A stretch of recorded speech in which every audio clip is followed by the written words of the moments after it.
Olá e bem-vindos! Hoje a gente vai mergulhar num material um pouco diferente do nosso usual. Bem diferente. Não é um estudo acadêmico, não é um livro de história, mas sim o texto de um prêmio satírico. Exato. A fonte é um documento do movimento COEP, escrito pelo jornalista Mauro Silva, e o título é Prêmio Ig Nobel de Direitos Humanos na Educação 2025. E é fundamental a gente entender a natureza desse prêmio Ig Nobel, né? Sim, por favor? Ele se inspira naquele prêmio científico que premia pesquisas que primeiro fazem rir, depois fazem pensar. Só que aqui, bom, a versão do autor é para direitos humanos na educação. Então não celebra o melhor, mas o pior. O pior, o mais absurdo. A sátira é a ferramenta de denúncia. E, segundo o texto, a disputa pelo prêmio de 2025 foi acirradíssima. Ah, é? Ele cita outros casos? Cita sim. Ele faz questão de pintar o cenário, fala de vereadores querendo impor leitura da Bíblia em sala de aula, de pais pedindo para tirar livros com personagens negros das bibliotecas. Nossa! Ou seja, o caso que venceu se destacou no meio de um clima que o autor já considera bem preocupante. Um troféu que ninguém gostaria de ganhar. Ok, então vamos direto ao caso vencedor. Vamos lá. O texto nos joga bem no meio da cena. 4 policiais militares, armados. E o autor descreve que um deles portava uma metralhadora. Uma metralhadora? E eles entram na Escola Municipal de Educação Infantil Antônio Bento, lá no Butantã, em São Paulo. A primeira pergunta que salta da página é: o que poderia justificar uma operação dessas numa creche? Qual era a ameaça, né? Exato. Qual era a ameaça iminente? E a resposta que a fonte nos dá é o cerne do absurdo que o autor quer destacar. A ameaça era um desenho. Um desenho? Um desenho, feito por uma criança de 4 anos, numa folha de papel sulfite, retratando o Yansan, um orixá. É, surreal. O autor usa até uma ironia, né? Ele chama de papel sulfite criminoso e lápis de cor subversivo. É uma ironia cortante, para mostrar o quão desproporcional ele considera a situação toda. É uma imagem inacreditável, uma operação policial contra um desenho infantil. Mas como é que isso começou? De onde veio a denúncia? Então, segundo a fonte, a denúncia partiu do pai da criança, que também é policial militar. Ah, tá. Ele teria visto o desenho e interpretado a atividade como ensino religioso e a lavagem cerebral com religião africana. Aí ele acionou os colegas. Entendi. E é aí que o autor aponta para o erro fundamental da coisa, certo? Exatamente. Porque a atividade não era ensino religioso, era parte do currículo oficial, uma aula sobre cultura afro-brasileira que é obrigatória por lei. Obrigatória. Quer dizer, a escola não estava fazendo algo opcional. Tava cumprindo a lei. Isso. A fonte cita especificamente a Lei Federal 10.639 de 2003.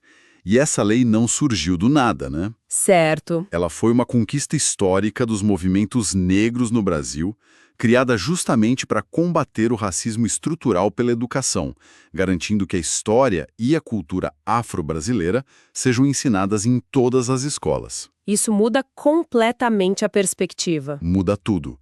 O autor usa a lei como um pilar central. Ele não está só dizendo que a escola estava certa. Ele enquadra a ação policial como um ataque direto a uma política pública. Uma política desenhada para construir uma sociedade antirracista? Isso mesmo. Então não é só um mal-entendido. É muito mais grave. E como foi a experiência lá dentro da escola? O texto detalha isso. Sim, e essa é uma parte bem pesada do relato. A fonte descreve que os 4 policiais ficaram na escola por cerca de 1 hora. 1 hora? 1 hora. O texto usa a palavra aterrorizando para descrever o impacto na comunidade escolar. Sabe, nas crianças, nos professores. Imagino. E vai além. O documento menciona uma alegação gravíssima de uma servidora da escola, que afirma que um dos policiais encostou uma arma no corpo dela durante a abordagem. Espera aí. Uma arma encostada no corpo de uma funcionária. É o que o relato diz. Isso muda tudo. Deixa de ser um caso de intolerância e vira uma ameaça física explícita dentro de um ambiente que deveria ser seguro. Nesse ponto, a situação deixa de ser só absurda e bizarra e se torna, segundo a fonte, um caso de violência e intimidação direta. E como o autor analisa um ato de violência como esse? Ele enquadra isso de alguma forma? Sim, ele usa esse momento para conectar o ato a um problema que ele considera sistêmico. A grande tese do Mauro Silva nesse texto é que esse episódio não foi um caso isolado de ignorância, sabe? Não foi só um exagero de um pai. Não. Ele apresenta como um sintoma evidente de racismo religioso e da influência do fundamentalismo religioso dentro da Polícia Militar de São Paulo. Racismo religioso? O texto define o que ele quer dizer com isso? Define. Nesse contexto, o autor descreve como a tendência de enquadrar qualquer manifestação cultural ou artística de origem afro-brasileira imediatamente como religião. E a partir daí como algo perigoso. Perigoso, errado ou, nas palavras que ele usa para descrever o preconceito, coisa do demônio, macumba, feitiçaria. É ver crime onde a lei determina que haja cultura e educação. Essa parte do texto é o que mais me pegou, porque para sustentar essa acusação de que o problema é sistêmico e hipócrita, o autor joga na mesa uma denúncia muito pesada sobre a própria PM. Exato. Ele apresenta um contraponto que torna a situação ainda mais complexa. E qual é? Ele menciona a existência de denúncias que teriam saído na imprensa de que policiais militares em São Paulo seriam obrigados a frequentar cultos evangélicos dentro dos próprios batalhões. Obrigados. A participação, segundo essas denúncias que ele cita, seria compulsória. Nossa. Aí o autor cria um contraste brutal. De um lado, uma reação com metralhadora a um desenho de Yansan numa escola. Do outro, a suposta normalização e até imposição de cultos de uma religião específica dentro de uma instituição que deveria ser laica. A contradição que o autor aponta é gritante. A pergunta que o texto deixa no ar é: a preocupação é mesmo com a laicidade do Estado ou o problema é especificamente o fato de ser uma religião de matriz africana? Exatamente essa a questão. Ele basicamente acusa a instituição de usar 2 pesos e 2 medidas. Essa dualidade é o coração da crítica. Ele sugere que o princípio da laicidade é invocado de forma seletiva, né? Isso. Seria usado como arma contra manifestações culturais afro-brasileiras, enquanto práticas de outra matriz seriam não só toleradas, mas incentivadas dentro do aparelho do Estado. Uma situação dessas é chocante. Mas o autor do texto não fica só na descrição. Ele vai além e tenta categorizar o dano certo. Sim, ele organiza a análise dele em 6 pontos, para deixar o impacto bem claro. Ele lista 6 violações de direitos diferentes. Acho que vale a pena a gente passar por cada uma delas. Sem dúvida. É o que ele chama de bloco 3 do documento. A primeira violação apontada é a da laicidade do Estado. Ok. Segundo o texto, um agente público, o pai policial, usou a posição dele para impor sua crença pessoal sobre uma instituição pública, e a corporação, ao mobilizar a viatura, teria endossado isso. O que se conecta com a questão da hipocrisia que a gente acabou de falar. A laicidade seria violada não pela escola, mas pelo próprio agente. Qual a segunda? A segunda é o racismo religioso explícito. É o ato de olhar para um desenho de um orixá, uma figura cultural, e enxergar ali um crime, uma ameaça. Em vez de enxergar arte ou cultura. Exato. Em vez de ver o cumprimento de um currículo. É a diferença entre ver cultura e ver perigo. E o autor argumenta que essa diferença é traçada por uma linha racial. Faz todo sentido dentro da lógica dele. E a terceira? A terceira violação seria a criminalização da cultura africana. Na prática, significa tratar uma atividade educacional prevista em lei como se fosse um delito. Ou seja, os policiais estariam, na visão do autor, criminalizando o próprio cumprimento da lei. É uma inversão total. Uma inversão completa de papéis. Então a escola e os professores são tratados como suspeitos por fazerem o que a lei manda? Isso é muito grave. E sobre as crianças? Ele aborda o impacto nelas? Sim, essa é a quarta violação. A violência simbólica contra crianças.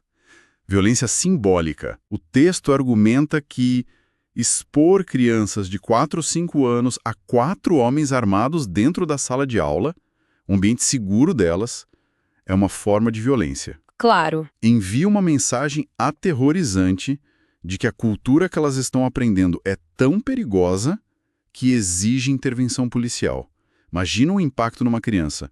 O lugar mais seguro do mundo invadido por causa de um desenho que ela fez. É algo que marca para sempre. É ensinar o medo desde cedo. E a quinta violação? A violência institucional, que é basicamente o uso da força policial armada, de todo o aparato do Estado, para resolver uma questão que deveria ser, no máximo, um diálogo pedagógico. Se um pai tem uma dúvida, o caminho seria conversar com a coordenação, com os professores. Exato. Acionar uma viatura com metralhadora para o autor é um abuso da força institucional. E, por fim, a sexta violação, que amarra tudo, é a perseguição aos educadores. Os professores e funcionários que estavam fazendo o trabalho deles foram subitamente colocados na posição de suspeitos, de criminosos. Intimidados e, no caso da servidora, supostamente agredidos. Por ensinarem o que a lei federal determina. Isso cria um ambiente de medo que pode inibir outros professores de cumprirem a lei no futuro, sabe? Essa lista de 6 pontos realmente organiza o pensamento. Mostra como um único ato se desdobra em múltiplas camadas de violações na análise da fonte. O que nos traz de volta ao prêmio. O texto encerra com a cerimônia, não é? Isso. Ele descreve o clímax irônico com uma fanfarra irônica imaginária e oficializa os vencedores. Os 4 policiais militares da 2ª Companhia do 16º Batalhão. E o autor ressalta que o objetivo não é humilhação, mas usar o caso como um símbolo para denunciar uma prática e provocar reflexão, para que a situação não seja esquecida ou normalizada. E qual o papel do movimento COEP, a organização que concede o prêmio? O COEP, Comunidade de Olho na Escola Pública, é a organização por trás dessa ação.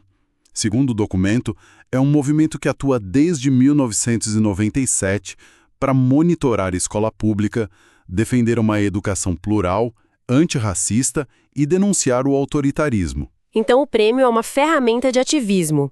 É uma forma de usar a comunicação e a sátira para jogar luz sobre o que eles consideram um abuso inaceitável. E o texto termina com uma frase forte, que resume bem a perspectiva do autor. Sim, a conclusão de Mauro Silva é muito poderosa. Ele escreve: porque a força de uma canetinha hidrocor ou de um desenho de Ansan é muito maior que qualquer metralhadora carregada de ignorância. É uma imagem potente, essa da canetinha contra a metralhadora. Resume a disputa que o autor enxerga ali. A disputa entre educação e a arte, de um lado, e a força bruta guiada pelo preconceito do outro. É uma conclusão que fica ecoando. Sem dúvida. E se a gente conectar isso a um quadro mais amplo, o texto foca muito na reação de uma instituição armada, a polícia, a uma prática educacional.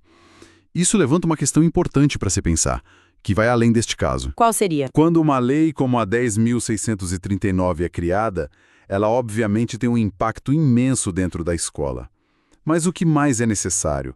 A lei existe no papel, mas o que é preciso para que o espírito dela seja compreendido e respeitado não só dentro dos muros da escola, mas pelas forças de segurança, pelo sistema de justiça, pela sociedade em geral? É uma boa pergunta.